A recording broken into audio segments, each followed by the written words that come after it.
And welcome back to Prem farms. మీరు ఇక్కడ చూస్తున్నారు సోనాలి మేడ్ బర్డ్స్ అండి. మనం ఇచ్చిన చిక్స్ 90% మేల్స్ అనేది మన ఫార్మర్కి గ్యారంటీ అనేది అందించడం జరుగుతుంది.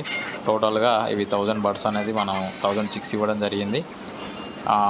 ఇవి వచ్చేసి 75 days birds friends. Average wait వచ్చేసి 1.5 1.1 వరకు ఉంది. ఇది ఒక 10 డేస్లో 1.3 1.4 రాగానే కట్టింగ్కు పంపిస్తానని చెప్పేసి ఫార్మర్ మనకు వీడియో పంపించడం జరిగింది. ఎవరికైనా సోనాలి బర్డ్స్ కావాలన్నా చిక్స్ కావాలన్నా డిస్క్రిప్షన్ నెంబర్ ఇస్తాను, కాల్ చేసి బుక్ చేసుకోండి. ఈ బర్డ్స్ 10 డేస్లో సేల్కి అనేది మనం పెట్టడం జరుగుతుంది. ప్లస్ మేల్ చిక్స్ కావాలన్నా మిక్స్ చిక్స్ కావాలన్నా మీకు మల్టీ కలర్ పంపించడం జరుగుతుంది. ఎవరికైనా బ్లాక్ చిక్స్ ఎక్కువ కావాలన్నా వైట్ చిక్స్ ఎక్కువ కావాలన్నా కూడా పంపించడం జరుగుతుంది. ఈ ఫార్మర్కి మనం వైట్ చిక్స్ ఎక్కువ కావాలంటే వైట్ అనేది మనం పంపించడం జరిగింది. సో అందుకే తెలుపు రంగు కోళ్ళు ఎక్కువ కనిపిస్తున్నాయి. Thank you.